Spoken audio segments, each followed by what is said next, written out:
The envoy takes the message from the caliph with a surprised look, and the envoy gives this message to the priest. By seeing the message, the priest was astonished that can this small message free them from such a mighty army?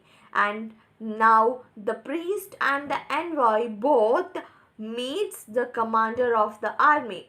The commander of the army is Qutayba bin Muslim, and he is seated on a raised platform. By seeing the priest and the envoy, Qutayba welcomes them. Welcome, priest. What brings you here? And the priest tells, this is a message from your caliph. Qutayba takes it and reads, appoint a qazi. Let the qazi take over the proceedings of the court. Qutayba gets down from the raised platform and sits on the ground. The priest and the envoy are also seated in front of the qazi. Within no time, the palace becomes the courtroom. Here, qazi means a judge of the court.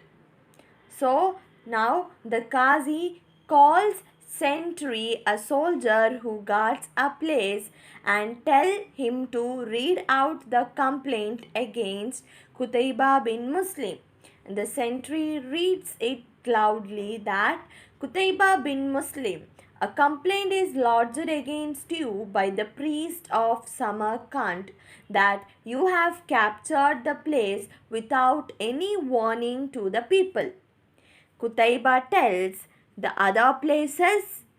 When this Qutayba was about to give explanation, but the Qazi intervenes and questions him. Qazi questions Qutayba that, did you give dawa of Islam to the people of Samarkand? Qutayba answers, no, your honor. And Qazi questions him again. Did you ask them to give jizya? Qutayba answers, no, your honor. Qazi again, did you give them 3 days time before invading the place? Qutayba answers, no, your honor. Qazi, he tells Qutayba bin Muslim, you are the commander-in-chief of the Muslim army. You have captured Samarkand without following the rules of Islam during the activities involved in a fighting war. Qutayba tells, your honor, the surrounding places did not accept our conditions and they always choose to fight. By hearing this, Qazi replies that, but did you follow the rules laid down by our caliph? Qutayba answers, no, I did not. Qazi, he tells back, after this reply, the court has no other option but to tell you to vacate the town as soon as possible with all your army. Allah has given Islam greatness and victory because of justice and not for an act of keeping the truth hidden, especially to get an advantage. The Christian priest who was the plaintiff could not believe his ears. And now the Qazi continues. All the Muslim army and their commanders with their wives and children should leave everything behind, possessions, shops and houses, and leave the borders of the town of Samarkand immediately. Qutayba replies, Inshallah, we will leave immediately.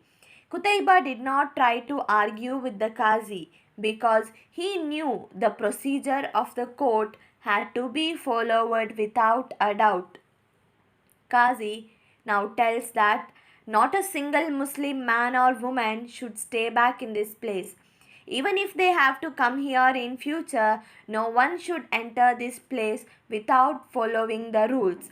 The Qazi gives the decision and the court is dismissed.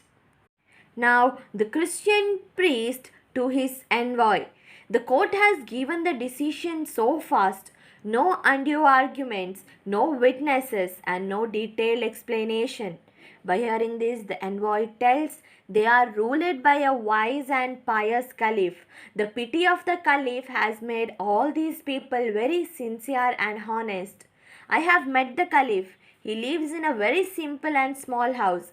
In fact, his house needs repair and he himself repairs it. His name is Umar bin Abdul Aziz. His pity is next to the Khulafa-i-Rashideen.